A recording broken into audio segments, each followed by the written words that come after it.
Welcome, race fans. This is Paul Page, the voice of IndyCar. And today we're excited to present another IndyCar event brought to you by the Dark Horse IndyCar Series. From the Unzers to Mears, to Foyt and Andretti, now it's Corley, Peterson, Davies, Gardner, and Teague. You can expect high speed, incredible wheel-to-wheel action, and intense drama that you can only get in an IndyCar. So sit back and enjoy your favorite drivers from all over the world take the track. Dark Horse IndyCar drivers, start your engines.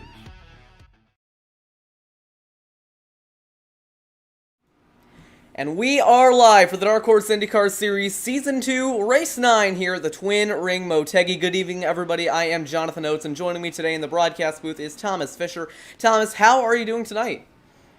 I'm doing very well. How about yourself, Jonathan? I'm doing pretty well as well. Very excited for tonight's race here at the Twin Ring Motegi in Japan. It's the first time this season that we are leaving the United States of America and heading across the Pacific Ocean here to the 1.5-mile Twin Ring Motegi Oval. This track, very, very unique in its shape, size, and banking. It's shaped almost like Gateway, the track that we went to earlier this season, but it's a lot flatter and a lot bigger. So I think we're going to see racing a lot similar to that, where these drivers are really going to have to lift and work the gears in the turns.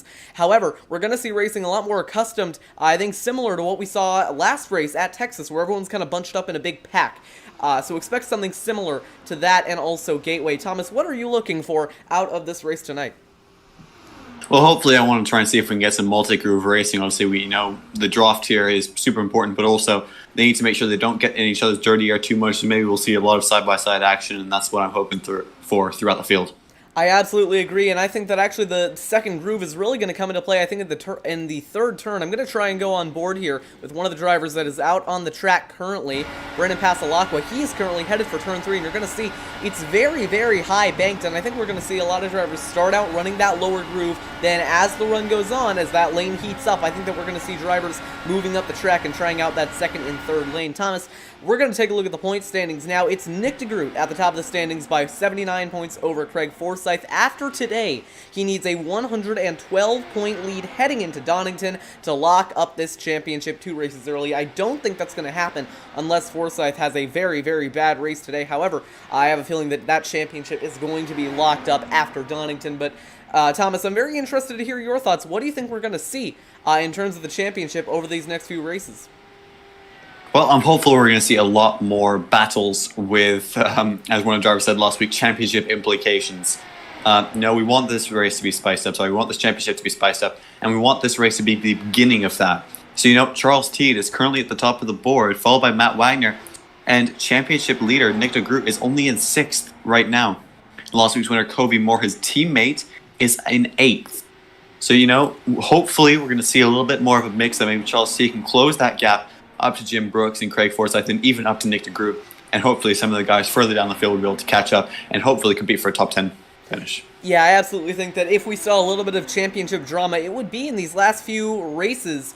I think especially Donington, the road course, has huge potential to shake things up, given that Nick DeGroot doesn't lock the championship today. Now, I will say, I am not too concerned about his speed, given that earlier this week on Monday night, he competed in the Monday night racing event. He was actually able to beat out NASCAR Cup Series driver Kyle Busch for the win there at this very same racetrack, that time in the IR18s. I have a feeling that speed is going to translate over today, and I think we're going to see another convincing Nick DeGroot victory. Keep in mind, he did win earlier this season in Gateway practice. Wrapping up as we head into qualifying, as these drivers are all going to be chasing after the Lionheart Pole Award. Charles T, the fastest in practice over Matt Wagner and Eric Peterson. I have a feeling that Wagner might be going after a little bit of redemption after last weekend at Texas, when on the last couple laps, him and Dylan Moskowitz got together. They crashed and handed the victory to Covey Moore under caution, if you remember 1 week ago in Texas. Speaking of Texas, we have gotten all the network and latency issues out of the way. We've gotten them fixed. They kind of just fixed themselves. So we're all good in terms of the technical aspect heading into Twin Ring Motegi. A couple of drivers waiting now in the pit lane. First one out on track is Jim Brooks as he goes after the Lionheart Pole Award. Yeah, hopefully there's going to be a couple more drivers competing for that pole position, but I wouldn't be too surprised if we see people, like you said, Matt Wagner and Craig Forsyth, Nick DeGroot up there. Maybe we might even see someone from the outside, maybe AJ Musselman, AJ Hobson, Eric Schaus, competing up there as well. Eric Schaus has been very fast all season, hasn't quite had the consistency though. Same thing with Charles Teed, Nicholas Winnock, and I'm not sure If he's here tonight, nope. But I was going to say David Leclerc.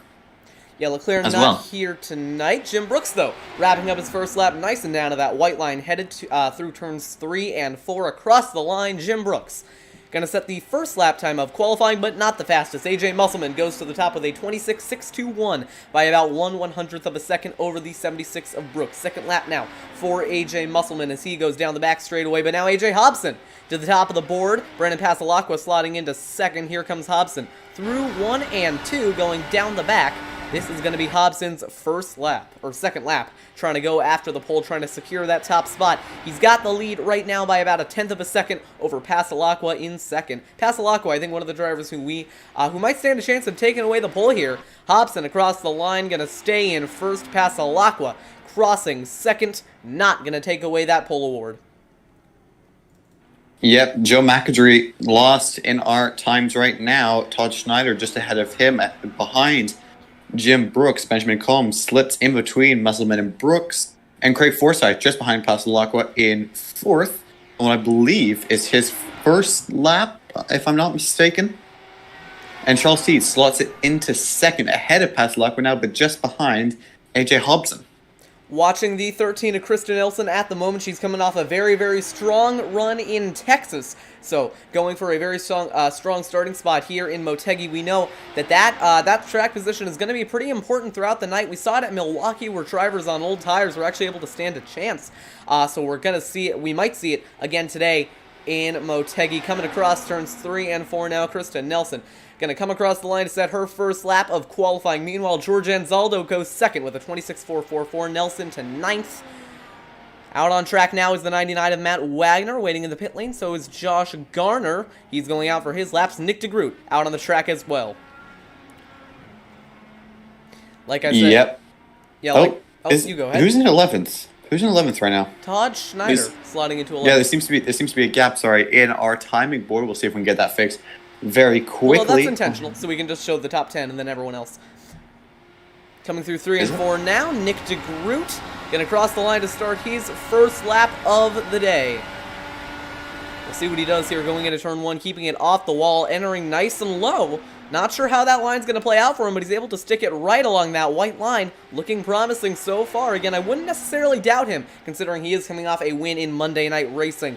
Very, very strong series over there, broadcasted on Podium Esports if you want to check it out. I don't know why I'm advertising for them. Going through turns 3 and 4, Nick DeGroot against that white line, coming around to start his second lap. We'll see what the first one clocks in as 26.3 to the top of the board by over 1/10 of a second. Lap 2 underway for the 89.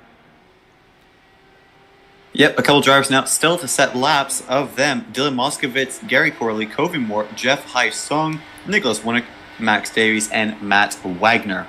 Nick DeGroot on his second lap now. We're going to have to see what he's going to be able to do when he comes across the line. There, and it's not going to be a good lap. Has to slow down coming to the line. However, he is on pole by over 1/10 of a second, so a very, very strong performance in qualifying so far.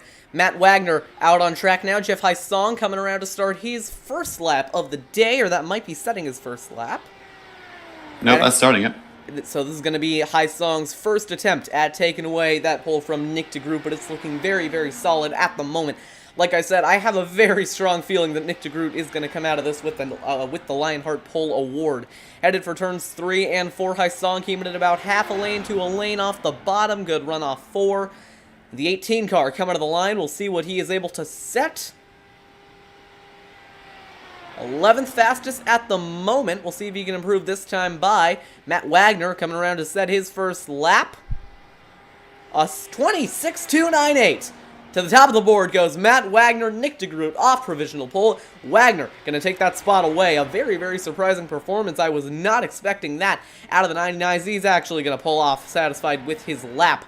Jeff Hai-Sung setting his second lap of the day, not going to improve. But Matt Wagner currently on provisional pole. Kobe Moore, DeGroot's teammate and last week's winner in Texas, going around to start his first lap of the day.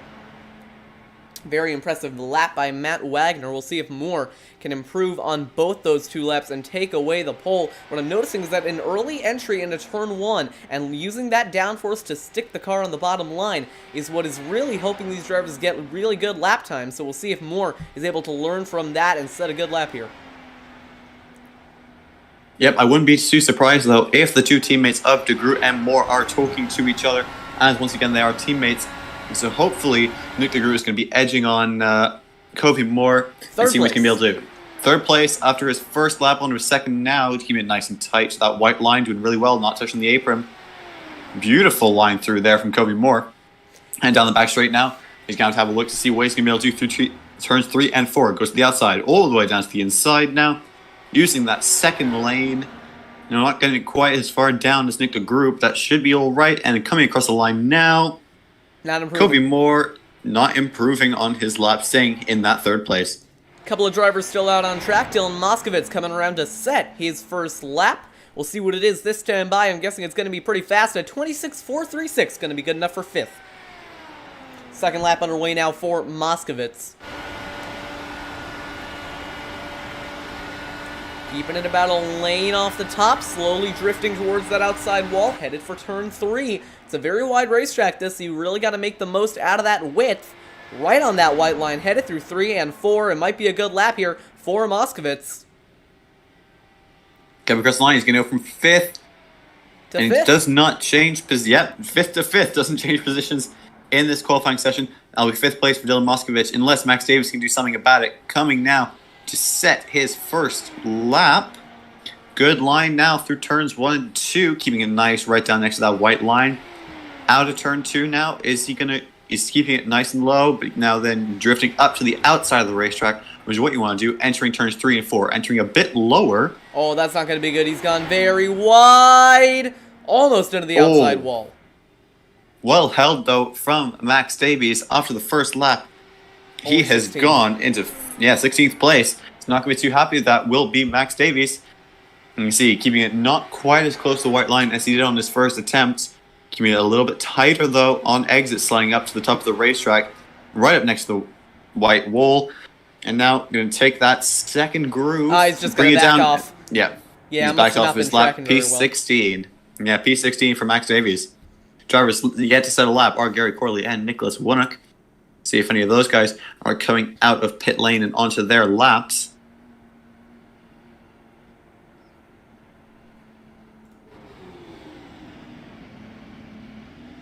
Yeah, it doesn't look like they are. So it's definitely looking like your pole sitter here in Japan is going to be Matt Wagner over Nick De Groot and Kobe Moore. Your factory back teammates currently sitting 2 and 3, with Wagner splitting them on the pole. Very surprising, honestly. I had a feeling that Nick De Groot was going to lock up that pole position, but instead it was Matt Wagner taking it away. So we'll see how, if any driver is able to take that away in the final minute in qualifying. But I got a feeling they might just be sitting at the back trying to take advantage of some of the carnage here. I'm sure there's going to be a lot. This racetrack, it's very oddly shaped. I think a lot of the drivers still probably not entirely used to it. So we'll see how this progresses throughout the race. But it's looking like Matt Wagner going to be your pole sitter.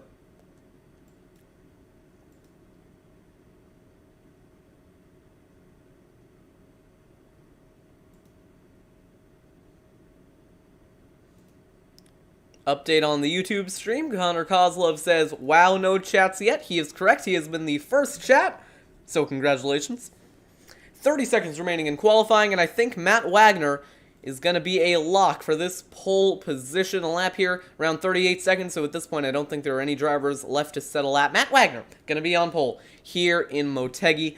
Like I said before, I think we're definitely looking at a very, very interesting race. Gateway was definitely one of my favorite races of the season to commentate over, and I think we're going to get a little bit more of the same here in Motegi. I think these drivers, they're going to be able to keep it really clean. We're going to get some long green flag runs, maybe even some green flag pit stops, which we saw for the first time in a while last weekend at Texas.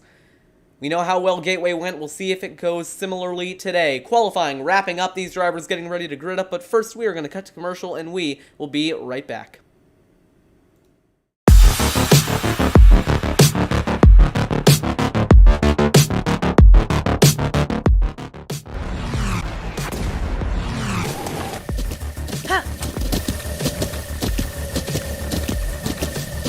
With the Butt Kicker Gamer 2, what you see and what you hear is what you feel.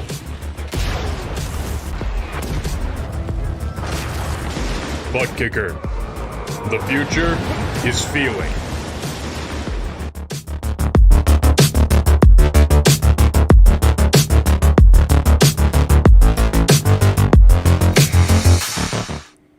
back live here on the TMG Racing Network, live from the Twin Ring Motegi, where these drivers starting to grid up, getting ready for battle here. The first time out of the United States that we will be going in this Dark Horse IndyCar Series. That was a very poorly phrased sentence. I did not think about that enough before I said it. Yes, we are outside of the United States for the first of second time this season, actually, because we will be going to Donington next weekend next week for the second road course race of the season. Taking a look at your full field right now. Like I said before, Matt Wagner is going to be your pole sitter, yet to grid up here. Nick DeGroot glitching out just a little bit, but he is going to remain solid on the racetrack. That right there, the driver, the number 89, getting ready for battle and attempting to lock up a championship following this race. We saw it Gateway a few weeks ago, quite a few weeks ago actually, all the way during week 4, that Nick DeGroot, his ability to recover from bad situations, it's pretty much unlike any other on the field, so it wouldn't surprise me if despite some adversity, Nick DeGroot is able to get it done. You see your two factory-backed cars there, DeGroot and the 15 of Covey Moore lining up first and third. Pace car going to lead him off the pit lane. Getting ready here for 120 laps, a relatively short race here in Motegi, so we should be getting it done pretty quickly. Matt Wagner, the yellow number 99, looking for redemption from last weekend at Texas. Him and Moskowitz got into it towards the end of the race, handed the win to Covey Moore. That might happen again today, those two starting pretty close to the front once again. I think Thomas is officially back. Are you there? Yep, I am. I was just about to say, I have to agree with you, though, Jonathan, that, we have seen just how good Nick DeGroot is at coming back from bad situations. So, even if he does get involved in an incident here in the first maybe 20, even 30 laps of this race, he should be able to come back and get a decent finish out of it. And hopefully, for him at least, to be able to secure another championship. I don't know why you say another championship, but if you are referring to his first championship, or the latest championship I know of, which is his Monday Night Racing Championship from the last time they did that series all the way through, then technically Nick DeGroot is the defending champion of something. However, Charles Teed, the defending champion of this series. Pace car, gonna pull it off in just a minute here, leaving the field in the hands of that number 99. Strap yourselves in, folks. We're in for a good one. It's time to bring the action from Motegi. Green flag is out. We're underway in Japan. Yep, decent start, nothing really too interesting, good start, however, from the pole sitter. Two factory-back guys behind are just kind of sitting nice and pretty, not too much fighting going on with each other. Pretty single file as we're heading out now of turn 2 and down the back straight. Little bit chaotic, people choosing to take different lines. And now you go, Nick DeGroot looking to take the lead away from Matt Wagner on lap 1, sliding to the inside of the racetrack, having to pull back in behind Matt Wagner. Matt Wagner moves to the inside now to defend from Nick DeGroot. Corey V. Moore in the background, taking a nice wide entry, trying to defend from AJ Hobson. On board now with Nick DeGroot. You can see he's going right down to the bottom of the racetrack, trying to get a run on Matt Wagner, having that run, and sliding up the inside, turns 3 and 4, and new leader, Nick DeGroot. Yeah, very good run there by Nick DeGroot, able to get to the inside of the 99 and take away the race lead. Going down the front straightaway, just trying to break the slipstream and going defensive into turn number 1. It's looking like that first turn going to be very much inside line heavy, while in 3 and 4 you can kind of make that outside line work as a defense. Down the back straightaway for the third time today. Matt Wagner looking to the outside. Meanwhile, AJ Hobson in the back, moving from the top to the bottom, trying to get in the slipstream of that 89. Headed for turn number 3. Wagner into second. Hobson falling back under pressure from Anzaldo. 3 wide for a moment. Back down to 2. Nick DeGroot still on the inside, fighting for the race lead. Yep, you can see Matt Wagner now trying to make a move around the outside, but Covey Moore is trying to make a look and see if he can slide up the inside of Matt Wagner and try and make it 1-2 with his teammate. Looking to make it around the outside. 3 wide now. Heading into turn 3 and 4. Oh, and I think DeGroot's going to push it up the track just a little bit here. Wagner going to get a run down the front straightaway, fighting back for the race lead, looking to the outside. 3 wide once again. We saw this at Michigan a few weeks ago. We're seeing it here again, albeit on a much smaller scale. Wagner looking at that outside line, trying to get a run. Not going to be able to get anything going. He's got Moore behind him, looking for second. 3 wide again down the back end. Zaldo waiting in the wings in fourth as these guys kind of start to burn up their tires, fighting with each other here at the front. Lap 5 just about to be completed with the number 89 out in front. Yep, good racing here at the front. We've seen a lot of attempts and moves. AJ Hobson is looking to make a move, or no, it's George Anzaldo My mistake was making a move now, and still is, on Kobe Moore. Pretty successful in that move. As you can see, Matt Wagner fighting to go around the outside of Nick de Groot, having to tuck in behind our leader at this current time. Yeah, side by side for the lead, like you were just saying. Wagner trying to make that run work on the outside. Headed for turn one. We'll see if that outside line has started to come in. You see de Groot taking a very, very narrow entrance, not really up against the wall. It is going to work out for him, though. He's going to be able to prevail on that inside line. Meanwhile, Anzaldo up into the podium places in third. Kobe Moore fighting back on the outside. This is kind of what I predicted would happen. A lot of these drivers, you know, they're definitely getting a lot more spread out than what we saw in races like Texas and Michigan, but they're still having to lift quite a bit. Like we saw in Gateway. So we're just kind of seeing this spread out pack racing, probably some of my favorite that we can get out of these IndyCars. So very excited that this is how this race is turning out. Wagner trying to make that outside line work, but de Groot sliding up just a little bit. Wagner going to try and slap back in line. Meanwhile, Kobe Moore heading to the outside, 3 wide for the lead. Yep, you see George Anzaldo is trying to get up the inside now. Kobe Moore again, as Kobe Moore is getting that aero wash up the racetrack, and is now side by side with Anzaldo as we're heading into turns 1 and 2. There you go, George Anzaldo up into third place now, as Matt Wagner is still trying to make a move around the outside of Nick de Groot, but Nick de Groot doing very well to hold that inside line extremely defensively. Yeah, a little bit of a 5-car breakaway here at the front. We got de Groot, Wagner, Anzaldo, Kobe Moore, and then Dylan Moskovitz kind of starting to look into the picture. Meanwhile, George Anzaldo working his way up into second. Remember, Anzaldo, he hasn't made many starts this season, but one of the ones he did make was in Homestead when he was one of Nick de Groot's strongest challengers for the win there. De Groot ended up getting the better of him, however. It wouldn't surprise me if Anzaldo was able to challenge de Groot once again here in Motegi. It's a very similar track to Homestead in terms of its characteristics. Wagner, though, fighting back on the outside of Anzaldo, getting a nice run down the front straightaway, trying to look for that race lead, headed for one. Yep, Anzaldo, you know, he keeps looking to see if he can make a move up the inside of Matt Wagner. Matt Wagner moved to the top of the racetrack. You can see Anzaldo now going all the way to the outside and 3 wide for the... back to 2 wide for the lead. Not for the lead, sorry, for second place. Anzaldo, though, sticking around the outside, trying to get the momentum on Wagner. He has it. Coming out of the corner now. Caution is out. Caution is out on the racetrack. 1 car round to the back. It's Nelson. Nelson looks to be up in the outside wall. Big damage to the front and rear of that DW12. Yeah, heavy damage for number 13. Super unfortunate for Nelson. That front wing completely off the car. Very pretty bad crash early on here. Lap 12 of 120. First time the caution has come out all race. We'll take a look at a replay of what happened to the driver of the number 13. By that time, they were already in the outside wall, so we're going to take a look back just a little bit further. And now I've gone too far back.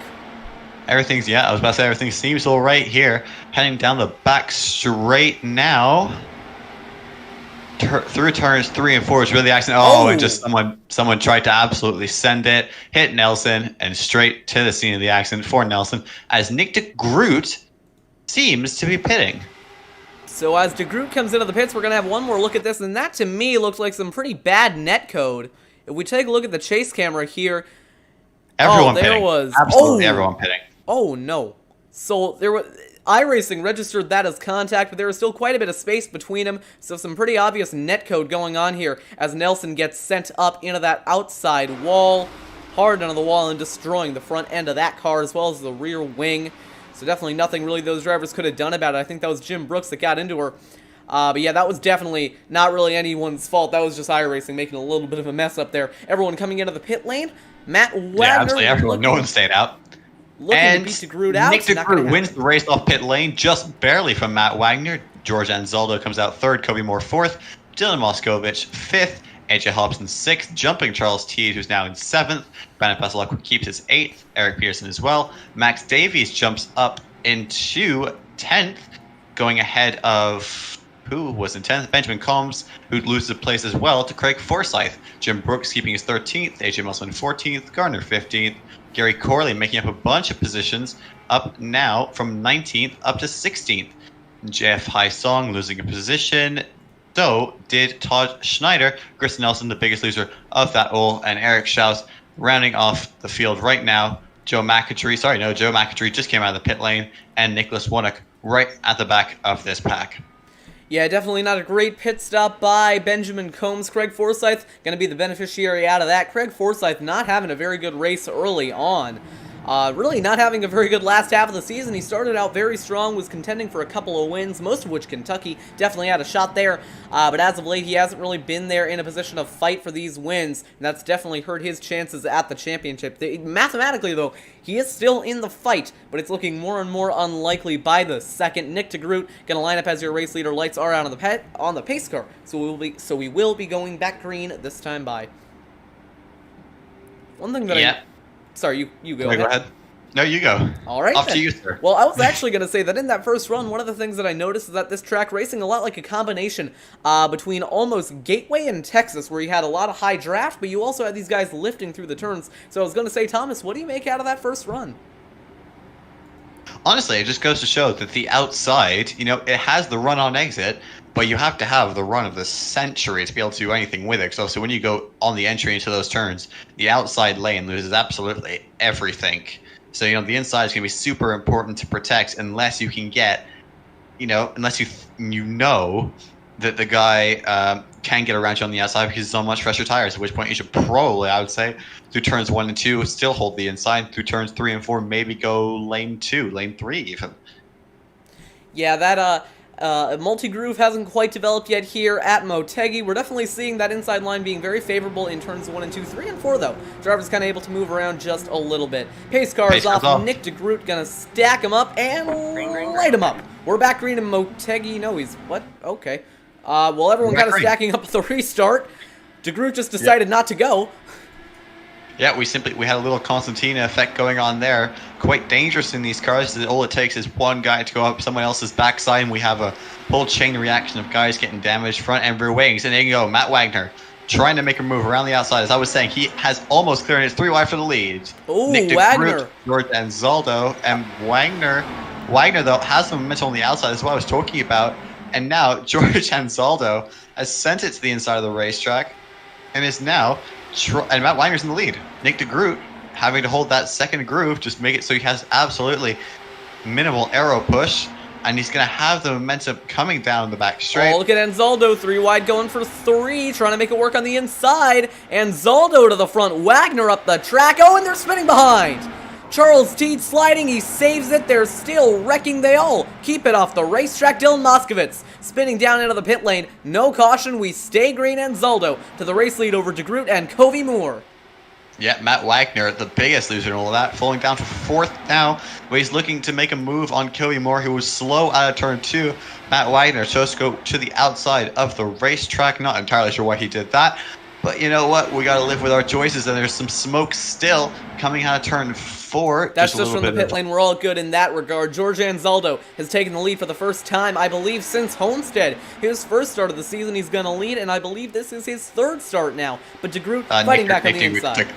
Yeah, Nick DeGroot just took back the lead from Anzaldo, who is going to have the momentum down the back straight, looking to make another move. He's on the outside, trying to maybe get the momentum out of turn 4. He's going to fail to do so, and he's going to fall back a little ways from Nick DeGroot. He's going to catch back up, though, with that draft, but he's not going to be able to do anything about it. He's going to have to choose the second groove. Oh, look at that. He's going for the outside. He's going for it, going down the back straightaway. Very loose. Anzaldo got very loose there through turn 2. And now, you see they are starting to build a little gaps in Matt Wagner, so they can afford to this battle. They can't do it too much, however, but Matt Wagner has, in fact, overtaken Covey Moore. One thing that I am noticing is that Covey Moore is back on the inside. Sorry to interrupt you, Jonathan. Covey Moore back on the inside, taking back his 3rd place very quickly. And Matt Wagner, nothing you can really do about it. He's going to try and force it back. However, down the back straight, he's looked to get the momentum, failed to do so, and it's still side by side at the front. George Anzaldo, he kind of moves up the racetrack to get a better entry into the corner, but he just doesn't seem to have the speed on exit that Nick DeGroot does because of that difference in line. The only reason why he's catching back up is because of that draft, and then he has just so much speed heading into turn 1 and 2, moves up the racetrack, tries to get the momentum down the back straight, which he is doing. He's then going to pull up beside Nick DeGroot, move up to the top of the racetrack, and there he goes. Very nicely done. Throws it deep into turns 3 and 4. Nothing you can do, though. Nick DeGroot still holds on to that lead behind Yeah, Kofi Moore has caught up to this wee battle. Sorry, all right, Jonathan. now I'm going to interrupt you. One thing that I am noticing is that in turns 3 and 4 particularly, I think that bottom line might be starting to generate a little bit of heat. It's starting to lose grip. We're seeing that outside line being able to hold even through the middle of the turns, and I think we're going to see that once again here out of George Anzaldo. He's going to drop back in line, that we see that arrow push just making him jump out of the gas. Nothing you can really do about it in cars that have this many arrow components. 3-car, 4-car breakaway at the front of the field. Defensive lines going into turn number 1, but all that downforce keeping the cars on the turns. Meanwhile, Kofi Moore trying to generate a run from 3rd as Anzaldo still looking at trying to take the lead away.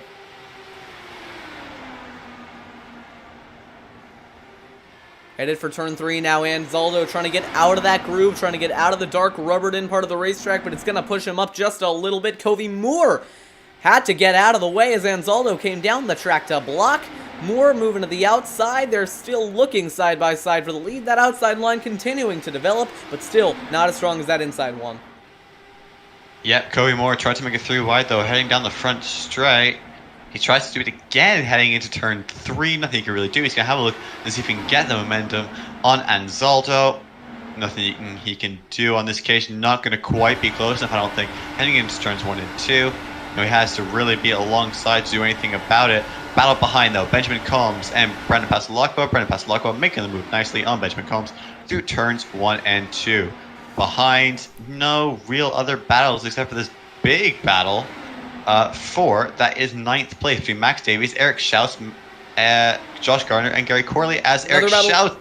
And Max Davies almost around, getting tagged a little bit from, I think that is Josh Gardner. It is Josh Gardner. Josh Gardner just sliding up the racetrack into Max Davies, getting him a little loose, and losing 3 positions in the process. So a little bit of trouble going on towards the back, but they're side by side for the lead again. Watch Anzaldo headed to that outside line, going for turn number 3. We're seeing that outside line every lap getting a little bit faster, but not quite fast enough. Down the front straightaway, trying to break the draft as they head for turns number 1 and 2. Anzaldo back to the outside line, trying to get around De Groot. No luck just yet. Yeah, you can see Matt Wagner, I believe that is, trying to come back into the equation with Kofi Moore, who's pulling a little bit further back from this front battle of De Groot and Anzaldo. Anzaldo still trying to make that move around the outside. Nothing he can still do about it, though. Yeah, that outside line actually might have been a little weaker that time by. That's one of the benefits that we get by running this V6 tire model on the IndyCars, the DW12 IndyCars, to be specific, is that multiple lines they develop, they go away as the track heats up and cools down. It's not something we get on the newest tire model anymore, so it's very refreshing to see some of this multi-groove racing coming back on this V6 model and on the DW12 IndyCars. George Anzaldo still looking at that outside line, trying to hold De Groot down to that white line. It is not going to work. De Groot holding on to the lead. Yeah, you can see now Kofi Moore has caught back up and Matt Wagner has dropped back a little bit. Kofi Moore is going to try and have another run of it. He's probably cooled down his tires. And now he's going to have a look at it. You can see George Anzaldo making it 2 wide down the back straight. Looking into turns 3 and 4, he still he has a good run. They're both pushing up the track, though. They're both pushing up the track. Good run by Anzaldo. He's going to be able to hold side by side down the front straightaway. Watch for Moore. He has the arrow push from Moore heading into turn 1 and 2. He has the outside line, which is going to become favorable at some point. Not yet, though. Not yet. Really do. Yeah, that outside line just hasn't come in quite yet. Just enough, but they're 3 wide for the lead once again. Never mind, back to 2 wide. Yeah, we're a quarter of the way through this race now, lap 30 of 120. So now's a good time to remind you that this series would not be possible without the support from thebugkicker.com. And Lionheart. As George Anzaldo to the inside. We'll continue the ad break in a second. George Anzaldo to the lead of the race. Nick De Groot is going to try and have another look and see what he can do about it. He's going to try and make the dive to the inside. Never mind, changes his mind. Gives Anzaldo the dummy. Goes right to the outside of the racetrack. Into turns 3 and 4. Kofi Moore almost. Lots of understeer for Anzaldo, though. Lots of understeer. It's going to push him up the track now. Down the front straightaway, De Groot is going to have to follow him. Not getting in that slipstream, though. Trying to get a wider entry for 1. It is not going to work. De Groot fell back just a little bit. He is going to have the run, though. We'll see what they can do off 2. Yep. As long as Anzaldo protects that inside line, Nick De Groot can't do anything about it at this stage. But remember, that top groove will begin to rubber in and properly become false as this race moves on. We're only on lap 32 of 120 in this race. This is going to be action-packed, folks, so make sure you stick around until the end. I think I can finish the ad. I can finish the ad break I think now. you can too. Yeah, so this series would not be possible without the support from thebuttkicker.com And to make also these really. Lionheart. And I've been Lionheart. told I need to mention that. So and also Lionheart. And as I say that, as we start saying that, Nick DeGroot back up the inside of Anzaldo. Oh! As Anzaldo goes wide, Anzaldo is making the switch back, going back to the inside of DeGroot, heading into turns 1 and 2, and back to the lead goes Anzaldo. He's got to protect the inside line. Not going to be able to do it, though. Because you're going to see DeGroot is going to... Oh, maybe not, though. DeGroot got up to him too fast, had to go to the outside. But the thing that I noticed right there is that George Anzaldo went about 4 lanes off the bottom, much higher than anyone's ran before. He was able to make it work, so it makes me think that those 2 lanes now at the bottom are actually starting to get hot. They're starting to lose grip, and I think that very outside line is actually starting to cool down and come in quite a bit. Back towards turn number 1, we'll see if DeGroot can use that to his advantage. Not quite there yet. Yeah, certainly. You can see he's still going to the outside of the racetrack. Anzaldo still protecting that inside-isher line. And doing well there. Nick DeGroot falling back through turns 3 and 4. He's going to have the momentum, though, coming out of turns 4. And you can see Anzaldo goes to the inside to defend. Nick DeGroot can't quite catch up as we're heading now into turns 1 and 2. Just going to stick it on that outside. Nick DeGroot, big run coming on the high side. He's going to try it down the back straightaway, headed for 3. Anzaldo moving up the track, trying to push him up towards that outside wall. We'll see what line DeGroot runs here in 3 and 4. Not sure if that's high enough, though, because I think that second line is starting to heat up, starting to lose grip. Anzaldo stays at the front. Yep. Okay, I think we carry on the ads. Wait, I think we need to do it really quickly. So, this series would not be possible without the support of thebuttkicker.com and also Lionheart. Links are in the description. You can get... And Nick DeGroot's going back to the inside. Side by side for the lead again. Nick DeGroot on that inside line. Anzaldo trying to hold on to the high side. Anzaldo moving a little bit higher than we saw DeGroot go when he had to move that outside line. But now it's not going to work out for Anzaldo and Nick DeGroot. Back to the front of this Dark Horse IndyCar Series race presented by thebuttkicker.com and also Lionheart. I think I got it in. There are codes in the description. Side by side for the lead again. Oh, Nick DeGroot doing the old blink. Getting that net code. I didn't see it on my screen. That might be for you. Yeah, doesn't matter. Content. All right. There's enough content going out on track right now, though, because Nick DeGroot and George Anzaldo having a very good battle. Battle for third going on as well. Matt Wagner, Covey Moore going at it for that last spot on the podium. Nick DeGroot back at the front. They have now gone 26 laps on their fuel run. We've seen a fuel run here in the Dark Horse IndyCar Series be around 30 laps, so we'll see if green flag pit stops come into the equation. I'll tell you one thing, though, Nick DeGroot, if he wins this race, it was absolutely not a dominant victory. Anzaldo has been pressuring him for these first 39 laps, and it doesn't look like that pressure is letting up anytime soon. Certainly, yeah, you can see Anzaldo catching right up to the back of DeGroot through turns 1 and 2, going right to the way to the top of the racetrack, trying to get that nice outside line, which is cooler than that inside line at this stage of the race, but not quite to the point yet where it is dominant. Yeah, what I think we're going to start to see is that as the tires wear, everyone kind of goes back down to that low line, because I think as the tires wear, they're just going to be better on a shorter distance, and I don't think there's much we can do about that. Anzaldo it's starting to drop off just a little bit, makes me think that his tires might be getting a little bit worn here. Never mind, there he goes again, trying to get up to the bumper of the 89, but very tight through 3 and 4, not going to make the run stick. Matt Wagner coming up on his bumper now, lap 42 underway. Yep, Matt Wagner is, he's trying to say, he wants to come up, he's saying, hey boys, mind if I join? So he's probably has cooler tires than the guys at the front. He's probably been saving them more. So you never know. Maybe we will be able to see him just absolutely storm up into the lead. And I think what we saw right there is the product of, like you said a little bit earlier, that very inside line starting to heat up just a little bit because Nick DeGroot, he made the choice to go a little bit like one lane off the bottom. So I think that could be a sign of things to come as this race goes on. Something tells me that they're going to be running a lot higher than that come lap 110. Down the back straightaway, we see our first driver who has come into the pit lane. I believe that was the... I can't tell from my screen, but I believe that might have been Todd Schneider as we see Nick DeGroot. Oh, we got to fight for the lead. George Anzaldo is taking it back over Nick DeGroot. Didn't notice that while I was looking at pit stops. Matt Wagner still in third. Nick DeGroot to second. George Anzaldo to the race lead again. Something happened to Joe McIntyre. He hit the outside wall through turns 3 and 4, and he's just trying to limp it back to the pit lane. Almost hits Dylan Moskowitz, actually, as he's heading down the front stretch. So I'm guessing he's just trying to limp it back to the pits. Yep, that's what we saw happening. And he is now in pit lane getting repairs to that DW12 car. Coming out of the pits now is Joe McIntyre. McAdory out of the pits. Meanwhile, George Anzaldo trying to hold off this lead over Nick DeGroot. 32 laps on their fuel run now. A couple of drivers have started to come into the pits, including Josh Garner, who is currently in the pit lane. Meanwhile, Nick DeGroot on that high line, taking back the lead here on lap 45 of 120. At the stripe, it'll be 46.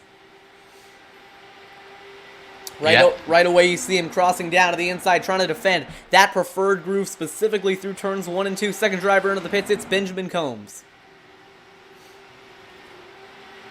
Down the back, Anzaldo still trying to hunt down Nick DeGroot, but now Anzaldo pulling off the racetrack. He is coming into the pits along with Nick DeGroot. So your leader's coming in. Anzaldo slides it into the pit lane, but I think it's not really going to cost him any time. He'll get the pit limiter engaged and cruise up on the rear bumper, I say, knowing that those things are not bumpers, of Nick DeGroot. Into the pit lane they go. We'll see which one is able to get out first, or we'll see if maybe the overcut almost from Matt Wagner is going to work out. Yeah, well, I'm guessing it will all depend on whether or not, and Musselman is pitting in as well, so is Moskowitz. At the same time, Nick DeGroot, winning the race off pit road. Did he put fuel?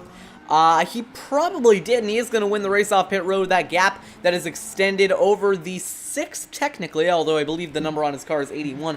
The 6th of George Anzaldo, that might have just been from the pit boxes they are in, but that is easily recoverable by way of the draft. Moore and Wagner both into the pits now, looking for the overcut to work out for him. We'll see how that turns out. Nick DeGroot, I don't think it is going to work out because DeGroot is already heading back down the front straightaway. Wagner heading into turn number 1. Morris out of pit lane. So is Matt Wagner. Actually, maybe it will work. Heading through turn 2. Oh. Heading towards that blue cone. Oh. Blue cone now. It's worked. Matt Wagner to the race lead off the overcut. New leader, the 99. Yep, so Matt Wagner has pulled off the strategy. And Anzaldo's lost 2 spots in the pit lane. Went from 2nd all the way down to 4th. Yep, Nick DeGroot, however, is up right behind Matt Wagner for that lead.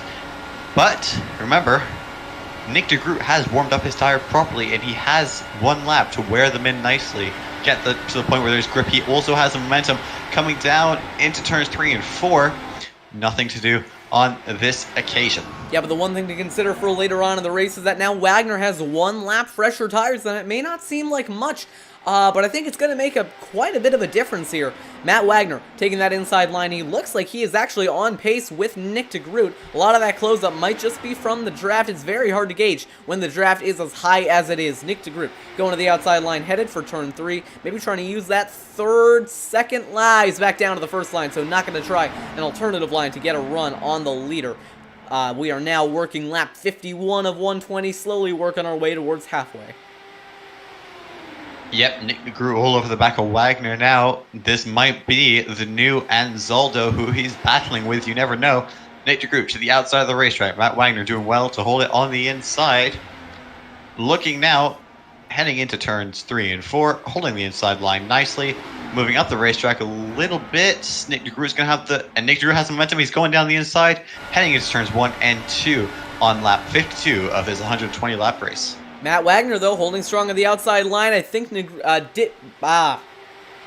DeGroot, I can speak, is going to clear him. Going through 1 and 2. Down the back straightaway, once again, Nick DeGroot leading over Matt Wagner. Looking inside, not going to make the move work. Meanwhile, George Anzaldo has worked his way back up in a 3rd, trying to hunt down your race leaders, looking for that race lead once again. Yep, certainly. You see Matt Wagner as well, trying in vain there to have a look around the outside. He's going to have the momentum though coming out of the corner. He's sliding to the inside, faking, selling Nick DeGroot the dummy almost, and moving right to the outside of this racetrack. Keeping it nice and high on the entry, tightening it back up on exit, getting himself momentum to head down into turns 1 and 2. Nick DeGroot goes straight down to the bottom of the racetrack, defending his position. And there you go. Matt Wagner moving back up to the top of the racetrack. Oh, slow car in the way. That's the 33 Nicholas Wannock. What's happened to him? Wannock has lost a front end. His car is all sorts of out of shape going down the back. It's crab walking, basically sideways. He hit the wall. He hit the wall coming out of turn 4. Quite violently, apparently. That ripped off the front wing of his car. He hit it at approximately 178 miles an hour. Well, that is a lot of speed. That is a fair amount of speed, yes. Down the back straightaway, once again, Nick DeGroot trying to extend his advantage over Matt Wagner. If you were wondering where that gap between him and Anzaldo came from, well, here it is. Nick DeGroot had a 7.9 second pit stop, and Anzaldo had an 8.1 second pit stop, and that little bit of a gap made quite a big difference when they came back out on the back out onto the racetrack. Yep. Remember as well, these drivers, when we say, you know, the amount of aero push they're going to get, sorry, aero wake, is that aero dirty understeer? Air, continue. Dirty air, there you go, dirty air, these drivers are going to get, is that, you know, they are doing, through turns 1 and 2, approximately 213 miles an hour. That's very fast. So they are doing 213 miles an hour into some very unstable air. So that is when we say that they're going to have a heck of a lot of dirty air, it means that the air molecules are going absolutely everywhere. So the aero parts on the car, yes. Yeah. So the aero parts on the car can't use that air as efficiently as they usually would, and means that they then produce less downforce, which is why you see Matt Wagner in this case a lot of times through turns 1 and 2 using that second lane and trying just desperately not to be straight up behind Nick DeGroot. And as I say that, he immediately goes straight behind Nick DeGroot. And another thing that you do have to consider is that these cars have such a giant spoiler that they're punching a pretty decent hole in the air, which is, one, allowing for a pretty big slipstream, but two, it's taking away some of the air that these cars use for downforce as they go through the turns. So although they get a little bit of a slipstream benefit, it's taken away in the fact that they lose a lot of their downforce. Yeah, so, you know, and you'll see as well, that's why when we, you know, towards the end of run, when the cars start to get light, that's when we start to see, you know, these incidents that we have, you know, people losing the rear end into corners, just because the air isn't as stable over the cars, and of course their cars are then lighter, so then there are more mistakes that are happening due to the cars being more unstable. Yeah, and also the fuel running out as well, so there's less physical substance actually weighing the car down onto the track, makes it a lot lighter, a lot more spin heavy. Meanwhile, through turns 1 and 2, Matt Wagner trying to chase down Nick DeGroot. Once again, he's gotten closer and closer to that rear wing, closer to the gearbox, looking outside. But he's going to try and back up his entry here, maybe get a nice run off too. It's going to fall back quite a bit though. He's got to drive it in just a little bit deeper than that. Yep, Matt Wagner, yep, there you go. You can see him. He's moving out of the dirty air of Nick DeGroot, doing well in doing so, and that means he's going to have much more speed heading down the back straight, looking towards turns 3 and 4. Yeah, we are now at halfway. Nick DeGroot has led most of this race. However, it's definitely not been an easy time leading. Matt Wagner and George Anzaldo and Covey Moore to a certain extent have all been pressuring him for that race lead. Going into turns 3 and 4, Wagner once again, or 1 and 2, Wagner once again trying that outside line. Sometimes I get a little bit confused because I'm very used to Darlington Raceway, which has a tight, a very open 1 and 2 and a tight 3 and 4, but this track just has different 3 and 4s. No, it's pretty much the same thing. Ignore that. Down the front straightaway, Nick DeGroot gonna have to go a little narrow into turn number 1. Wagner trying to take advantage. Unfortunately, he is now gonna have the dirty air of 2 separate cars, so that might not help him out. It's kind of going to take away that second line. 2.5 tenths just about for the race lead. Yeah, Todd Schneider, you know, he's doing all right to get out of the way, but he's going to have to make sure he doesn't interfere with the race, the leaders, or the battle going on behind for that 3rd place. George Anzaldo leading Covey Moore in that battle for 3rd place. At the moment, Nick DeGroot has been on his tires for 17 laps, Wagner only for 16, so this is where we might see that very, very slight difference come into play because we know how much tire performance is going to matter here, especially when you got turns where you really have to lift for him in order to make them. Yeah, you most certainly do, so you never know. Maybe Matt Wagner is just going to start chilling on his tires, making sure he really knows he has that tire advantage before really pushing Nick DeGroot at the later stages, and defensive goes George Anzaldo, heading into turn 1 obviously feeling the pressure now from Kobe and Moore in that factory-backed number 15 car. Really quick, listen to the engine of Wagner here as he goes to 3. He isn't shifting, which I find very odd. We'll listen into Nick DeGroot because I know that that's something you can do. Listen in this time by to the 89. 1 and 2, it's flat. He's not shifting. But in 3 and 4, I think he's going to send it into a different gear here. Wagner does also put it in 5th gear. There you go. Matt Wagner down to 5th. Nick DeGroot down to 4th. Yeah, Wagner is using 5th and 6th, and I don't think that's very good for his cornering speeds.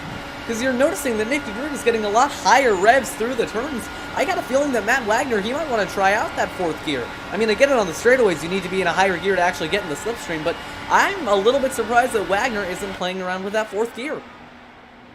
Yeah, because Nick DeGroot never moves out of that 5th gear. Well, he is the leader, and it's giving you optimal engine performance, but when you're in the draft, you want to have a little bit more redline space to work with so you can get a little bit more speed out of the draft. It's just very interesting to me that Wagner has not tried out 4th gear, because I think it might keep him a little bit more even. And a caution. Why is there a caution now? Oh, big crash. It's Nelson again. Flipping into turn 3. Caution is out. Oh, wow. Yeah, Chris Nelson is very upside down. Heading into turn 3, and you can see, having a look at the replay, she was involved with Josh Gardner. You know, these two battling all day. Oh, Nelson just came up the track. Yeah, Nelson moved about a foot up the racetrack, and then netcode plus contact equals flipping cars, damage everywhere, and multi-million-dollar machines ruined and going straight to the scrapyard. What that isn't something that I've seen before. Take a look at this. You're going to see it. I have to speed it up a little bit, but you're going to see it here down the back straightaway. Nelson is going to get sent into the catch fence, tearing off the front of her car. She comes across on the 12. They make wheel-to-wheel contact. And you're going to see that pink and black number 13 gets pinched up against the outside wall, literally gets sent flying into the air on the straightaway. And that just tears the front wing off the 13. Yeah, you can see she goes straight up like one of those 1987 NASCARs in iRacing when they do that flipping thing. Oh, and no. then... Oh, that's not what they're called. But yeah, you're going to see Nelson... Blowovers, aren't they called blowovers? Yes. You said flippy things, which I thought was funny. But yeah, Nelson just lands straight on her nose, flips back up into the air. Wow, that was not good. I can't imagine what that would have looked like with the new damage model, except I kind of want to see it. Pretty much, sorry, all drivers except Joe McAtee, who I'm guessing is getting a lap back. Apart from that, every single other driver has decided to pit in this race. Watch the race off, by the way. Watch the race off here. Wagner going to not beat DeGroot out, but it was close. Anzaldo into 3rd, Moore back to 4th. This is going to be a very big break for George Anzaldo, who is now going to be on the same tire strategy as everyone else, and also going to have the benefit of being right up to the leaders. Eric Schaus just dominated pit lane. Really? He wasn't 17th and no laps down, and he's now sat in what is effectively 6th. Yeah, I have a feeling there might have been a scoring error on your end, because I don't think he would have made up that many spots. What do you... Oh, I know why. Because he pitted a lap before everyone else did. That's why. Oh, that does make sense. Yeah, I know. Wait, does it? Hold on. Let's back it up. Let's back up the tape. Oh. Yeah. What? Let's figure it out. All right. Well, ATVO is telling me he's been on this stint for 1 lap. He just came out of the pits. Everyone else is on 0. I don't know what to make of that. Sorry, no. It was a scoring error because he came into the pits in 6th. My bad. Well, he came out in 6th, so that makes sense. We're going to cut away for just a moment here, and we will be right back.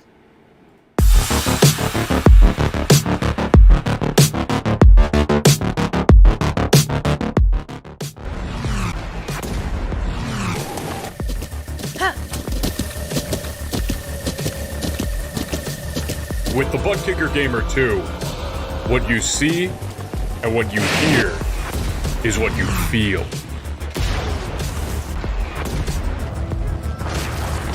Butt kicker. The future is feeling.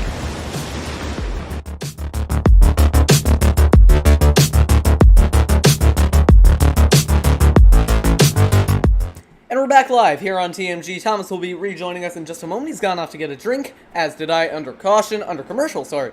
But we are back live. Lap 71 of 120, 50 laps remaining here in the twin ring Motegi. Nick DeGroot has led most of this race. However, Matt Wagner and George Anzaldo, his two biggest challengers, are restarting right behind him on this restart. It's definitely going to be a very, very interesting restart. At least what I made out of that last stint is that outside line is definitely starting to come in. You see drivers kind of experimenting a little bit with the different lines they run. The other thing that I'm noticing is that these drivers are using a couple of different gears. Nick DeGroot we saw running down in 4th gear through the turns. Meanwhile, Matt Wagner was actually working 5th gear and 6th, very hard word to say, on the straightaway. So a couple of different strategies, not only in the lines they take, but in the gears they are using. That has led to a little bit of a speed difference here between these drivers. That's one of the benefits of these Indy cars, is that 4th, 5th, and 6th gears are all very, very close together, which means you can kind of play around with them in the turns. So the lights are out on the pace car. We will be going back green this time by on lap 73. That's the best number of 120. 73 is my racing number. That's my racing number. Is it? Yes. So we share a birthday and a racing number. I use 73 for every single league I'm in. If I ever get into a league with you, I'm using either 730 or 073.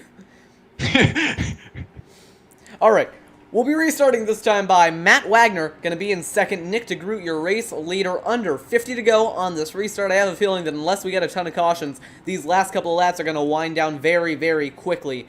And if you're Matt Wagner, that's probably not a good thing. Coming back to the restart zone, 99 in 2nd. Nick DeGroot, your race leader. We'll see if he does something similar to last time where he stacked everyone up before going, or if he goes nice and early. Pace car going to make that left turn off the banking and into the pit lane, into the safety of the pit wall, and DeGroot is gone. Green, green, green. Absolutely, immediately left the whole pack absolutely speechless, and you can already see Kobe Moore is looking now to make a move up the inside of George Anzaldo. Yeah, so that's Kobe Moore up into 3rd.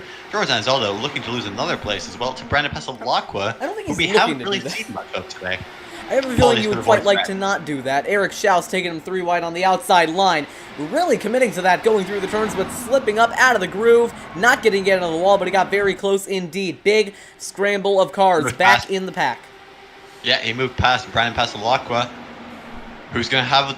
Yep, no, he's thought better of it. He had another look to see what he could do about it. Nothing on this occasion, I have to say. Eric Schaus really used the Jack Aitken method of the year of the send, heading into turn 3 then. You're going to see Brandon Pasalacqua here, backing it up just a little bit, then getting back in the slipstream down the front straightaway. By the way, speaking of Jack Aitken, I heard that he had some pretty big news over the weekend, so that's very exciting for him. Matt Wagner has hit the wall. Who? Matt Wagner. Oh, man.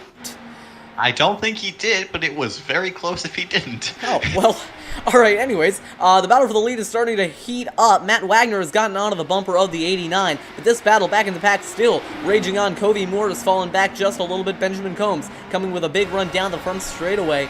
Looking outside, trying to stay in the slipstream of the 15.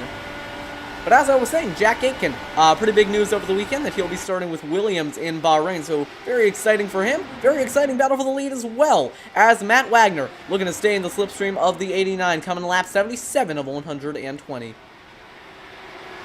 Yeah, so congratulations to Jack Aitken. The news was announced this morning that he will be replacing George Russell, who's going to Mercedes to replace Lewis Hamilton. Decently exciting news for George Russell. Yes, decently. He really needs to give me some PowerPoint tips.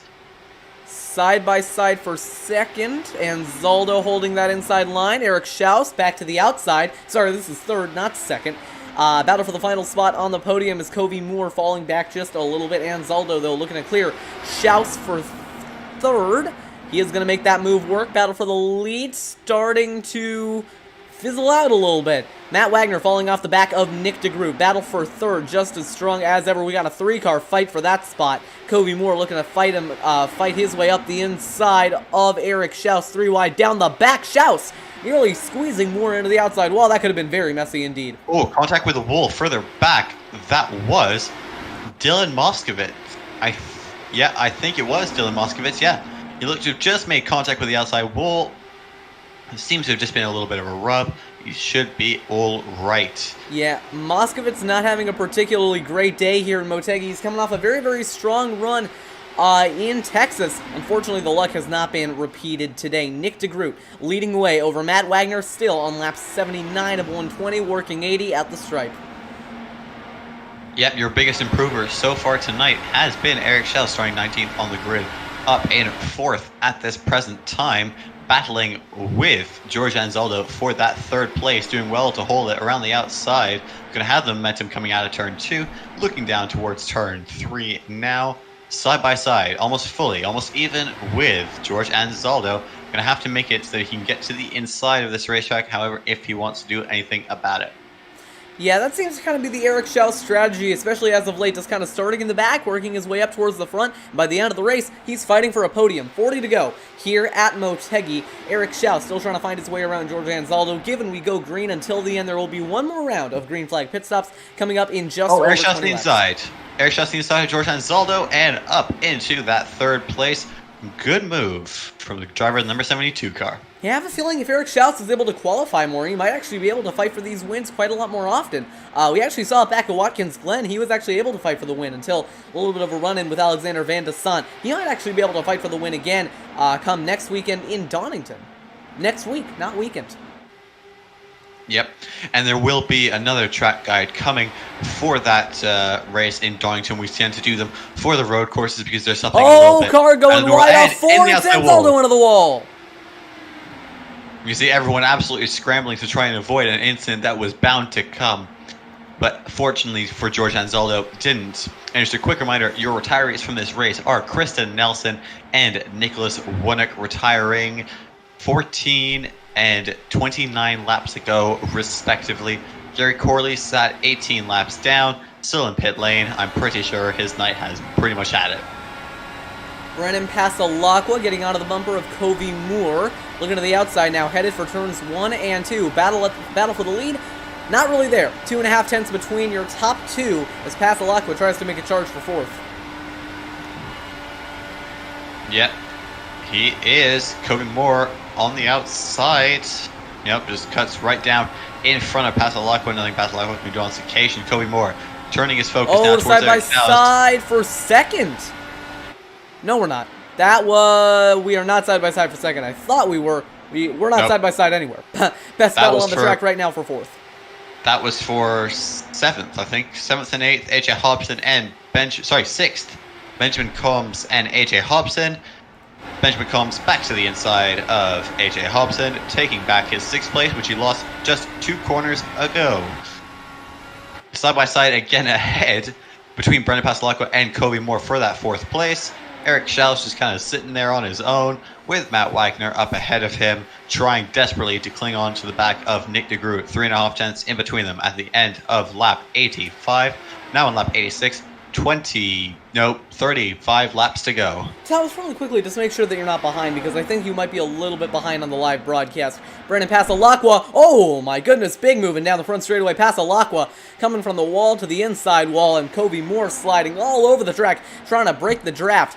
Battle at the front, not really there like I've said before. Wagner is within striking distance, just not in a position to try and take away this race win. However, Eric Schaus definitely in a much better position than the leaders, as he isn't fighting with anyone, so he doesn't have to burn up his tires. Side by side for 4th again. Big battle, though, going on for what I believe is 10th place between Dylan Moskovich, Craig Forsyth, Josh Gardner, Eric Peterson, Jeff Hai-Sung, AJ Musselman, and Jim Brooks. So from about 9th all the way up to 15th, all in a battle there for the for the final 2 spots in the top 10. Craig Forsyth and Dylan Moskovich holding those. Oh, we're side by side for the lead. Wagner looking outside, not able to get there. I've been actually focusing on this battle for 5th or 4th for the past couple hours, because it is getting very, very intense between these two drivers. Pasalacqua just kind of waiting in the wings, trying to force a mistake out of Covey Moore. Looking back to the outside, squeezed against the outside wall We know that Kobe Moore, one of the more aggressive drivers in this league, definitely not afraid to fight it out, elbows out with Brandon Pasalacqua. Yeah, he most certainly is, side by side now for 4th and 6th, respectively. You see Brandon Pasalacqua making the move on Kobe Moore, and Benjamin Combs moves ahead of AJ Hobson. Oh, Kobe Moore nearly getting into the bumper of Pasalacqua, going into turn 3 and 4. But I think that might have just gotten very, very close. The camera just zoomed in a little bit, made it look like there was contact. Back down the front straightaway once again. Kobe Moore just wanted a little bit of that closer look at that rain light on the back of the number 23 car. And man, he got a close look indeed. And down to the inside of the racetrack, all the way to the bottom of the racetrack. Blimey. Kobe Moore is waiting to make that move to the inside. He's getting later and later every time he does it. It is making me very nervous every time that happens. Speaking of which, rain light, rain confirmed at iRacing? Okay. Back down the front straightaway. Matt Wagner tried to make another move on Nick DeGroot, not able to do it on this occasion. Having a look now at the battle for 9th place, they're catching up to Craig Forsyth. You don't want to keep looking to the battle for 4th. This is getting pretty good here. Pasalacqua back to the outside, headed for 3. Trying to make that outside line work. We'll check in on the battle for the 9th. Dylan Moskovitz and Craig Forsyth starting to Constantine up just a little bit behind Jeff Hysong, going for it on Eric Peterson for 1. Yeah, these drivers were all within about a second a minute ago, all 6 or 7 of them. It was absolutely insane. They're starting to spread out a little bit more now. I'm guessing they're kind of starting to settle in with their tires. But Dylan Moskovich trying to make a move on Craig Forsyth for that 8th place. And they're also catching up to Charles Teed in the number 27 car, sat in 7th place. Battle for 5th place now. AJ Hobson ahead of Benjamin Combs. And who were we missing? Pasalacqua and Moore. Eric Schaus. Yeah, what happened? Yeah, what was happening to Eric Schaus? Eric's gone a lap down. Eric? He's pitted. He's going for the undercut. He's pulled the trigger. He's gone for it. Could this work? He pitted 3 laps ago. Yeah, he put it on lap 90 through 91. This might work. He's going to get a very good undercut on DeGroot and Wagner. The question is, how important is that track position going to be? We're going to find out. Brandon Pasalacqua and Kobe Moore still side by side for 3rd. Schaus might have to look for a lucky caution. He might get it. Kobe Moore, Pasalacqua battling it out for that final spot on the podium now that Schaus has given it up, gone into the pit lane. We'll see how long DeGroot and Wagner want to extend. Also in the pit lane now. Yeah, Peterson coming in. So how long has Nick DeGroot been on his tires? 26 laps now. Yeah, so he boxed on lap 70, if I'm not mistaken. Yeah, it was around lap 70. That's correct. So yeah, we're on lap 96 now, so about 26 laps he has been on these tires. Remember, 2 of those, however, were under caution. So the question is, so he's got about 10 more laps on his fuel stint. We know the overcut is quite powerful here at Motegi. So the question now is, will Eric Schaus have jumped the gun by too much and not have good enough tires by the end? Well, that's the other thing that concerns me, because Eric Schaus is just at a lap 2/10 slower than Nick DeGroot, so I don't think that's going to be a very good strategy. He is also in traffic. That's true. I don't know. I'm not a huge fan of this. However, it was definitely a decent effort. Definitely a good idea to at least give it a shot. You know, you don't really have much to lose. He's not exactly in the championship fight. He doesn't really have much to lose by pitting early. Battle for 3rd raging on. Brandon Pasalacqua back to the bumper of Kobe Moore. Dylan Moskovich is responding, and I think he's going to start pulling the trigger for this midfield to pit, which means the midfield will come out. Is still out on track right now.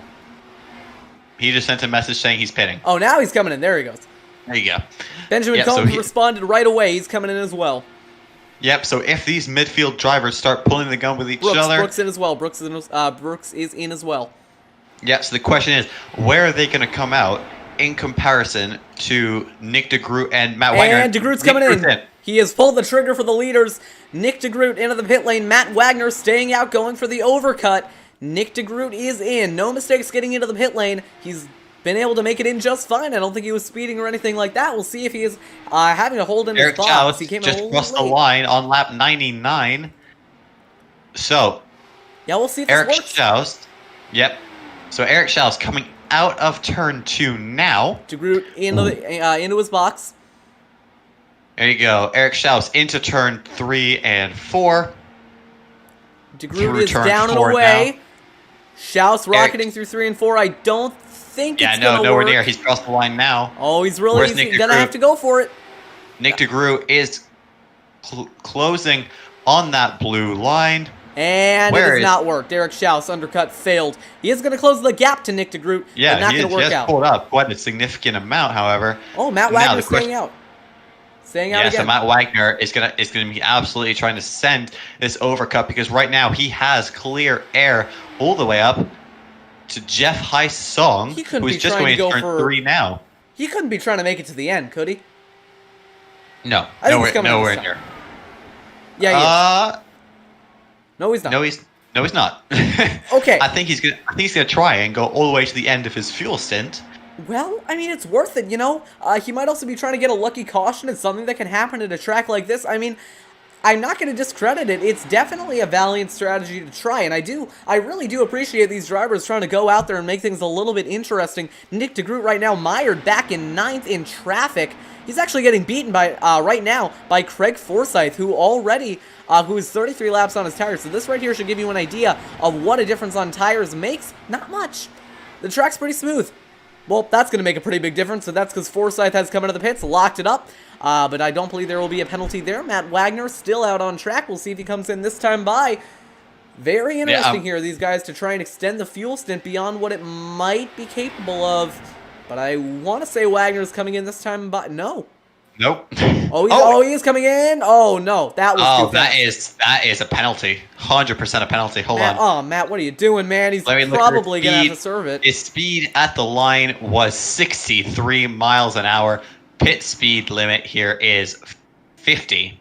Well, keep in mind that you can compensate it. You are allowed to compensate it. So if you come in at 60, if he jammed on the brakes and got down to 40, that might be okay, but I don't think it is going to be. He got down to 30. He got down to 30. He hit 30. That is not going to work out for him. He is going to have to stay in the pits, serve the penalty. Race over. I think de Groot has it locked up, charging back up through the field. He is... Yep, Nick de Groot coming through. Everyone else is pitting right now, that's why. So everyone else coming into the pits, Nick de Groot, unless somehow AJ Hobson or one of these guys who are pitting is going to be able to beat him out of the pits, I think Nick de Groot is going to have this race locked up. Yeah, Matt Wagner still in his box. I'm pretty sure that is a hefty penalty for the 99 car. I know that there's kind of two levels of penalties. There's speeding and excessive speeding. I think Wagner might have gotten slapped with that excessive speeding in pits. Yeah, there you go. He's out of the pit lane now, and he will probably be a lap down on de Groot. Nick de Groot, never mind, he's not. So he'll be about half a lap behind. But your current leader is Brandon Paslakwa. No, it's not. Nick de Groot is currently a race leader. I will say, though, he does have one challenger. He's got Eric Schaus. He's keeping it about a 3-second range. I don't think that Schaus is going to be able to reel him in. But we've seen crazier things happen, especially if a late caution comes out. You see Schaus trying to get all the advantages he can, ducking into the slipstream there. That is AJ Musselman, but now Musselman going to have that inside line. So Schaus is going to have to play his cards right if he even wants a chance at making a win work here. I don't think it's going to work, and I have a feeling that Nick de Groot might just lock up the championship. Well, maybe not, because Craig Forsyth has worked his way up into 4th, so I think he might have to wait until Donington to do it. However, Nick de Groot probably has this race locked up. Yep, I have a feeling in the championship we're kind of having a Hamilton-Bottas situation where, Bottas is still in the hunt, but Hamilton, we know he's pretty much got it. It's just a case of getting to that race where he will have it. Well, Hamilton got very lucky because he locked up the championship exactly one race before he was no longer allowed to race for reasons that I don't know if we can say on YouTube without getting thrown off the platform. Thanks, YouTube. So, Hamilton got lucky there, because imagine if he didn't. We would be talking about Valtteri Bottas, 2020 F1 Series champion. Think about that for a minute as we take a look at your race leader, Nick de Groot. Coming around to start lap 110, 11 to go in this race. At 5 to go, we will no longer be able to have cautions and restart the race. So I think Nick de Groot has this one locked up. Are you trying to commentate as curse him here, or what's happening? Only partially. As a broadcaster, I want drama, but as a racer, Nick de Groot has absolutely earned it. 10 laps to go at the stripe. I keep saying it, but I'm pretty sure he has it locked up. Battle on track right now for 4th between Forsyth and Hobson. I think at this point, just Forsyth is trying to basically go on damage control, because there is not much he can do in terms of making inroads on Nick DeGroot for the championship. He can right now just fight for 4th, and that's about it. Yep. Looking at that battle now, you can see Forsyth all over the back of AJ Hobson. Forsyth looking towards the outside, trying to get a run. He's doing so nicely. Will he go outside or inside? He's gone towards the outside of the racetrack. Nothing he can really do heading into turn 3. Coming out of turn 4 now. What's he going to do? He's going to try and follow the momentum down to the inside. Moving back up to the outside of the racetrack, however, heading into turn 1. You know, the only thing Forsyth will be able to do really is just try and fight it down onto the inside of the racetrack and try and do something from there. But there you go. On the outside now, he's trying to get even with AJ Hobson, failing to do so, heading into turn 3. Remember the points coming into this race. Nick DeGroot had a 79-point lead over Craig Forsyth. He needed 112 points to lock up the championship. He needed a 112-point lead to lock up this championship. It is almost over for the field. It is almost over. And I think if Craig Forsyth finishes in 5th, I think at that point it's absolutely game over. I do not believe the Indy 500 at the end of the season has double points. Now, if it does, this graphic can be thrown completely out the window. But assuming that it doesn't, Nick DeGroot, I think if Forsyth finishes 5th, it's over. I am fully agreed with you. I will, however, just check quickly to see if it is double points. There's nothing to... Oh, no, the Indy 500 does say it is double points. Well, then that graphic is completely incorrect. So Nick DeGroot will not have locked up the championship. I don't think it's actually possible for him to lock it up after Donington, unless Craig Forsyth just has the worst possible race and loses a solid. I think... I'm just doing quick math in my head right now, but if the most amount of points you can earn is 56 in a race, multiply that by 2, that's 112. Nick DeGroot would need a 112-point lead after Donington to lock up the championship. It is impossible for DeGroot to lock it up today. However, the championship is all but locked up at this point in time. Yep, maybe, but maybe not at the same time. You can see Eric Schau's 4.7 second gap to Nick DeGroot. Make that 5 seconds as we cross the strip. 5 laps to go here in Motegi. First race outside the USA has... You know what? It's okay. It's at the end of the race. I think we've actually gone this entire race without mispronouncing anything. And I'm very, very proud of that. I am as well. Side by side for 4th again. Craig Forsyth going on a damage control mission, trying to get that 4th place spot before the checkered flag flies, but Nick DeGroot. I mean, what else is there to say? I mean, it's been an incredible season for him. He's been probably the best driver out there this entire season. The only driver I can think of that even challenged him, really, was Forsyth. And even then, Forsyth was wildly inconsistent. Overall, going into every race, you knew Nick DeGroot was going to have a very, very good chance at winning, even on races that seemed like they were a complete toss-up. You know, we saw races like Gateway, where he almost wrecked coming out of the pit lane. We saw races like Homestead, where everyone was bunched up in a pack. We saw races like Texas, where he got wrecked, he got flipped, he still outran the 131 of Forsyth. Nick DeGroot, and a caution, will end the race. Nick DeGroot has won. Forsyth will be scored in 5th. Nick DeGroot, winner again. I'm trying to see. Why is there a caution? It is Benjamin Combs. Slow in turn 1 and 2 has brought out the caution for the final time today, and Nick DeGroot, driver of the 89, is gonna walk off in dominant fashion to win. Yeah. Oh man, I think this is his 5th win of the season. No, it's got to be more than that. 5th or 6th race win on the season for Nick DeGroot. He's gonna finish it under caution, sure, but that doesn't make it any less deserved. It's been an incredible season, and it's... On that final caution, Benjamin Combs just made contact with Max Davies and just got, net coated around. It should have just been a bumper-to-bumper type situation fender-to-fender type situation on the side, maybe a bit of wheel-to-wheel contact. We'll take a look. Yeah, but just got absolutely span around. Nick DeGroot, you're a winner here at Motegi. Yeah, so the caution brought out by the 77, nothing either driver could do. He should have just got hit up the track, unfortunately. iRacing does not always work that way. He's trying to limp it around to finish under green, but that thing is hard to drive when it's not going in a straight line. Like I said, I mean, Nick DeGroot, best driver all season. Nothing else I can really say about it. The championship is all but locked up for the driver of the number 89. And after Donington, it could very well be completely locked up, even with the double points that are happening at Indianapolis. Yep. Final lap here. White flag. Nick DeGroot is your winner. Number 89 car, factory-backed motorsport. Your full finishing order goes like this. Nick DeGroot takes the win from Eric Schaus. Kobe Moore rounds off the podium. AJ Hobson, 4th. Craig Forsyth couldn't do the overtake, stays in 5th. George Anzaldo, after looking promising at the beginning, in 6th. Dylan Moskovich, good solid race for him, up in 7th. Big improvement from qualifying position for Max Davis, 16th to 8th. Eric Pearson started 7th, finished 9th. Jim Brooks, 10th. Jeff Heisong, 11th. Josh Garner and Todd Schneider, 11th and 12th, respectively. 12th and 13th, respectively. Benjamin Combs is the lost driver on the lead lap in 14th. Matt Wagner, after getting his penalty for entering pits too quickly, is your first car on the lap down.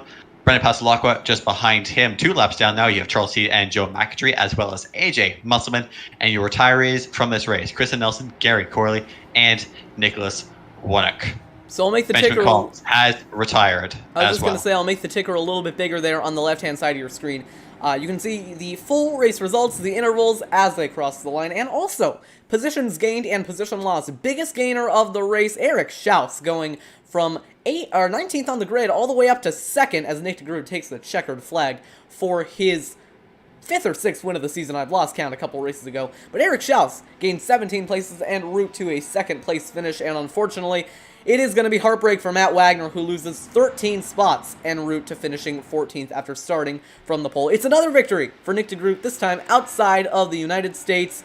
But either way, incredibly impressive. I mean, he has won at speedways, he's won at short tracks, he's won at intermediates. I mean, is there any? I think it's just road courses that he hasn't won at, and we might see that change next week in Donington.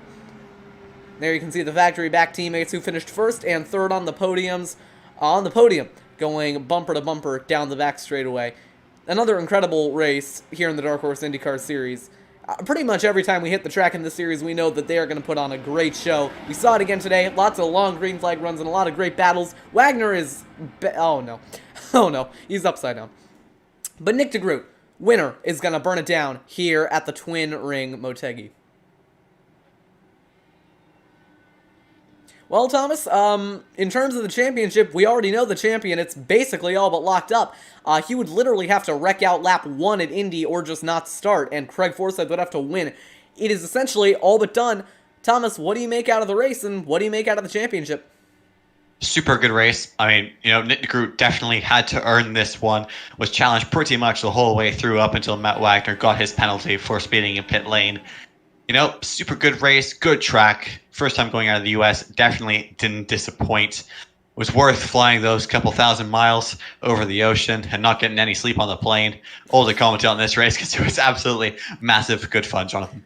Yes, I would absolutely like to thank the Dark Horse IndyCar Series admins for buying the plane tickets for us. It was very, very generous of them. All right. Yeah, thanks, Charles. We appreciate it, man. And you've already said it, but once again, your final race rundown. Nick DeGroot wins over Eric Schaus, Kobe Moore, AJ Hobson, Craig Forsyth, George Anzaldo, Dylan Moskovitz, Max Davies, Eric Peterson, Jim Brooks, Jeff Heisong, Josh Garner, Todd Schneider, Matt Wagner, Brandon Pasalacqua, Benjamin Combs, 2, Charles Teed, Joe McAdory, AJ Musselman, Kristen Nelson, Gary Corley, and Nicholas Wonick. Round out your 22 finishers, or 22 starters from this race, only 20 or 19 finishers in the end. It's been another incredible race. We're not going to cut away. We are simply going to bring up Nick DeGroot for one of his many post-race interviews. He's done a lot of these because he happens to win quite a bit. We're going to bring him up in just a minute here. If I can find him. Shouldn't be too hard. One day, Jonathan, you'll realize I'm one step ahead of you. Already bring up. I mean, I'm going to make that mistake a couple times. Anyways, Nick, you join us on the TMG broadcast booth. First off, congratulations on your quintillionth win on the season. What was it that got it done for you today? Yeah, a little deja vu, getting 2 wins at Motegi in 1 week. That's pretty cool. But, yeah, this race was just such a clean race, such a straightforward race. And for the most part, it was just – I learned in practice I'm not that strong in traffic here for whatever reason. I had some trouble whenever I was in dirty air. So to solve that problem – I decided, all right, got to stay out front, got to stay in clean air. And that's basically what we did that whole race. We're never really lower than the top 2 or 3. And it was just some great battling up there with George, Matt, Ovi, and a few other guys. But yeah, like I said, very straightforward race. And yeah, at the end, we were going to have a good battle with Matt, but he spun on pit road. So at that point, we were just cruising to the win. Yeah, Nick, before Matt spun on pit road, were you a bit worried? Because we'd seen previously in the race, the overcut was extremely powerful here at Motegi. So were you worried a bit that he was going to be able to get out ahead of you? And did you think you were going to be able to catch him if he did come out of the pit lane ahead of you? Yeah, because when I pitted, that was kind of an impulse decision. I was going to wait a few more laps, but I just, in the moment's like, nope, go on this lap 100. And I ended up behind, I think, Craig and Charles, and they were battling back and forth for position. So that held me up a little bit, and I started getting a little worried. I'm like, I saw earlier, me and him, how easily we pulled away from George and Covey. So I'm like, I don't want that to happen. I won't even have a shot at him at the end. But lo and behold, he sped on pit road, a mistake I've made myself many times, and just kind of put it in our lap. And that was really one of the major keys, along with staying out front, staying in clean air. Just don't make any mistakes. Stay off that apron. Don't speed. Don't get in the wall. Don't overdrive 3 and 4, which was a tricky corner. And yeah, we did everything right tonight and got a double podium for Factory Backed. One other thing that I did want to ask you about is the overall championship. Your points lead over Craig Forsyth continues to grow pretty much every single race. The Indianapolis 500 does have double points, so it's going to be a little bit harder for you to lock it up races early. But what are you looking to do in terms of the championship going into Donington and Indy? Yeah, I'm very confident about where we're at points-wise. And I didn't know that Indy was double points. I thought it was single points. But either way, I think... Yeah, I had a look on the sheet, and it said double points on one, but it didn't say on the other sheet, so I'm guessing it's double points. All right, well, either way, I'm very comfortable where we're at. I think we probably extended that lead upwards closer to 100 points right now, so I'm very confident with that. And just kind of focusing on having a great end to the season, maybe get 2 more race wins, and hey, we still haven't gotten the 1-2 for Factory Back, so we're going to try to get that at Donington or Indy. Well, if my calculations are correct, the one track type which you're yet to win at this season is the road course. You got an opportunity to do that next week. Last thing I wanted to ask you about, which one of these wins was harder for you to get? The Monday night racing one that was on Monday night, or the one that you just got now? Well, obviously, these guys, this is a stacked field, but to be serious, this was a very clean race, and everybody was driving real well in that race. If you want me to compare them, there was so much aero push. If you were out front, it was pretty much your golden ticket. It was so hard to pass the leader. Here, it was much more racing. You saw me and George going back and forth. So, yeah, the name Kyle Busch, it's intimidating to have behind you, but these guys put up much more of a fight because of the cars and the setups we have here. So this was, in a way, the harder race, honestly. I think you might have just devalued a victory against a 2-time NASCAR Cup Series champion. Yeah, so don't worry. Yeah. Not sure how you managed to do that, but congratulations. I feel so much worse about myself now. Thank you for joining us, as always, and we'll talk to you later. Thanks, guys. I mean, I'm sure. All right, we're going to bring up second place. Second place, we'll bring him up now. If we can find him. And by we, I mean Thomas. Hey, Eric, it's Thomas up at the championship broadcast booth. You got me? Hey, how are you? I'm good. How about yourself? Oh, fantastic after that run. Yeah, it's really good. So, started the race 19th place, finished the race second. Walk us through it. Well, I didn't put any practice in, so I didn't put too much effort into qualifying. Ended up bumping a wall and just taking a terrible time in the back, which I was okay with. I know these guys like to run super clean, so I was shooting more for a kind of a long run, just tire wear, that kind of thing. Took some advantages where I could. Saw a couple of people fighting, so I'd sneak through them, just slowly picking up spots here and there. Had some good pit stops and just worked my way up, tried not to overwork the tires and just have an overall good run, good clean run. Eric, we saw you trying to play the strategy gamble a little bit earlier on in the race. You pitted much earlier than anybody else on track. Was that an attempt to win the race? Yeah, I figured with those 2 guys up front, I think I was running third at the time, and I was kind of stuck out of the draft. There was nobody in the draft behind me, so I was kind of in no man's land there, about a second and a half on either side of me, maybe 2 seconds. So I figured, let me go ahead and split the difference since I was in the pit window. If I could split the difference on tires, maybe the tire difference would allow me to catch up to those guys in front. Ended up not working. I think Nick came out in front of me about 3 seconds ahead of me, so he actually gained some time on me on that strategy.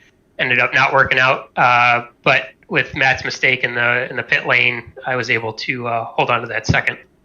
Yeah, definitely. And Eric, we saw earlier on in the season at Watkins Glen, you were very, very strong. They're in contention for the win until a little bit of an incident that happened pretty early on in the race. We're going to another road course next week. What do you think your chances are there? Well, you have to remind me which road course it is. Donington. And I can let you know. Donington, I have never raced there, so I don't know. Mediocre. I'll put in the effort for sure. I'll put some practice laps in. Hopefully my time will be comparable to the top guys. I'm usually pretty quick on the road courses, even without practice. So hopefully once I get in there, learn the lines a little bit, I'll be able to compete with those couple guys up front. Yeah, well done today. Second place, massive achievement, especially from the starting position you had. So unless Jonathan has anything else to ask, Eric, we'll let you get on with your evening. Yeah, thank you guys. Appreciate it. I gotta say, we've had two people coming up into the booth. Now, one of them devalued their win against Kyle Busch, and the other one said, yeah, I'm fast at road courses even without practice, so I am a little bit worried that we're going to get Covey Moore in here. He's going to be like, yeah, so I fly spaceships on the weekend. We'll see how this goes. By the way, that's not like ragging on any of them. I just think it's kind of funny because the drivers here are very good. Covey, you join us up in the TMG broadcast booth. You got us? I absolutely got you guys. How are you tonight? We're pretty good. We're going to ask you some questions. In the end, you were able to come away with a third-place finish at Motegi. We saw you throughout the race. You were in the fight for the win. Do you think there was something different you could have done maybe earlier on to try and take advantage of the track position? Yeah, you want to take advantage of, like, just do exactly what you said there, take advantage of that track position. If I had fought a little harder earlier on, I certainly think that I could have been in a bit of a better position. But on those long runs, you're only as good as how deep you are in the field for a lot of it. As soon as them tires start to wear, it just kind of comes to where you are. So if I just fought a little harder earlier in the race, I feel like I could have been in a bit better of a position. But happy to round it out with a third place and get both these factory back cars on the podium. Yeah, with that double factory back podium, throughout the race, was there any team communications and deciding what you were going to do at certain points of the race, such as, yeah, don't overtake me here, defend me from this, that sort of thing? Really, there's team communications for sure, but for how much we're actually discussing in the car in the heat of battle is minimal. We're never telling each other which way we or to defend or not defend. We're always going to just kind of drive around each other. The big thing, and we've learned in the years of racing together, where we try to kind of back each other up on track without A, destroying the integrity of racing itself, or B, just kind of doing it successfully, is that you can't trip over each other. If you're going to trip over each other out there, then it's just, you may as well just be flipping a coin. So if you're just racing with the same spatial awareness as anyone else on track, it can be pretty successful for us. Yeah, well, did super well tonight. Finished the race in third, exactly the same place you qualified. Do you think that without that caution, with some better luck throughout the race, you might have been able to challenge for the win? No, that run was pretty decided. I'd like to think that I could have caught up to Schaus. He was just kind of working with a lap car that was pushing him back to me just a little bit. But in the same breath, I had some other guys that were working together really well behind me that were making time. So I think we're third, fourth, fifth best car that was able to get that third place spot as the race ran on and the way she finished up. Yeah, definitely. Right. You had a pretty solid run there. Good job on finishing in third place, and yeah, good job. Thanks very much, guys. Yep. One last driver who I'd like to bring up. I actually have one more as well, so we can do 5 interviews. We got the time. Exactly. Is Matt Wagner, actually. Go ahead. So I'm going to go ahead and bring him up because I got a couple questions. Hey, Matt, it's Thomas up in the TNG broadcast booth. You got me? Got you loud and clear. Yep. So, you had a super good first 105 laps of the race. And the last 15 laps weren't great for you. But just walk us through what was happening, What happened then, especially with that penalty that you got? My whole objective was to ride behind Nick and save as much fuel as I can to the very end. And he'll have like a few more laps on his tires. And I would be able to get away, hopefully, if I get in front of him, because the draft is so intense. And the newer tires didn't pay off. I think I was like 5 miles per hour over the speed limit. Got busted. I can tell you were a bit more than 5 miles an hour over the speed limit. Was I? Yeah, So- I clocked you at 76 on pit entry. Yeah, a little bit too hot. Yeah, just a bit too bit. much. Remember, the pedal's on the left. You press that one down a bit earlier, and then you slow it down nicely. Oh, I know. I tell you what, this year I have lost so many races on pit road. It's difficult for me. Very, very difficult to get the timing right, and I practice it a lot. Just didn't pay off today. Yep. Well, thank you, Matt. Commiserations on your race. It looked like you could be maybe the win if you hadn't have gotten that penalty, but unfortunately these things happen. Racing is racing, and head up, move on to the next one. Yeah, sure is. I just remember Texas getting taken out on the 3 to go there. And that was very disappointing, but here, I'm really going to bite the bullet. Yep. Thank you, Matt. Have a good one. Yep, you too, man. See you guys. Last driver I do want to bring up is championship contender Craig Forsyth. Thomas, I can do this one because you've been doing all of this the entire race. Hey, Craig, you joined us up in the TMG broadcast booth. You got us? I do indeed. Well, just wanted to ask you a couple of questions about that race. It wasn't looking too good early on, but you ended up coming away with a 5th place finish, still losing points to Nick de Groot. However, you're definitely not losing as many as you could have with your starting spot, so very good run in that regard. However, you're going into the final 2 races of the championship. It's definitely not locked up for Nick de Groot. Do you think there's anything you can do in these last 2 races to make a very late charge at that championship? Well, I've got a full wallet now, so I've got to start shelling out the coin to the other drivers to start wrecking them. So, for the next 2 weeks, we're going to Donington and Indianapolis, 2 pretty different racetracks. How do you fancy your chances specifically on the road course? I like Donington. I don't think I'm the fastest there, but it's a nice flowing course, and I'm usually good at the flowing type courses, road courses like that. But I will assume that Nick will be super fast at it, but we'll see. I'm looking forward to Indianapolis. Honestly, that'll just be a nice, relaxing race, I think. A nice, relaxing race in Indianapolis 500. Now, that's a new one. Anyways, that's basically all I wanted to ask you. Good luck in these final 2 races, and we'll see you later. Hey, yeah, you guys stay safe. Thank you. A nice, relaxing race of... That I've heard many terms for the Indy 500. Nice Some of them relaxing. included terms I'm not going to repeat, but a calm, relaxing one, that's a new one to add to the repertoire. Yeah, I mean, seriously, these drivers are... They must be, like, the best IndyCar drivers available on iRacing because, I mean, we've had, 2-time NASCAR Cup Series champion, not that scary. Road courses, easy. Now we have Indy 500, nice and relaxing. So, clearly these drivers are extremely good at what they're doing. It's a Sunday drive at this point for these guys. You know, I bet you they probably all drinking a beer halfway through. Well, those of them who are of age. I wish I could go out to, like, any, big iRacing event and just be like, yeah, I'm here to relax, have fun.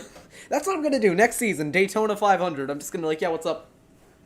Yeah, well, that does just go to show how talented all of these drivers are. They're incredibly fast, Absolutely. incredibly talented, and most importantly, incredibly nice people when it comes to racing. They're incredibly nice and incredibly good. So I think that pretty much sums up this league. Definitely one of the more fun ones that I've had the chance of broadcasting. We've seen consistently extremely good racing, and I can't wait to see what we have next weekend at Donington. That's right. We are going outside of the United States again. At least I believe Donington is outside the United States. Like, I had these 2 thoughts. I'm like, wait, it is, right? It's in my home. It is in England, the homeland of Thomas Fisher. So that's where we are going next Wednesday, same time, same place here on TMG. We'll be going to Donington for the second to last race of the season and the last road course race of the season. But until next time, this has been Jonathan Oates and Thomas Fisher. We are signing out. We will see you all at Donington. Goodbye, everybody. Have a good one.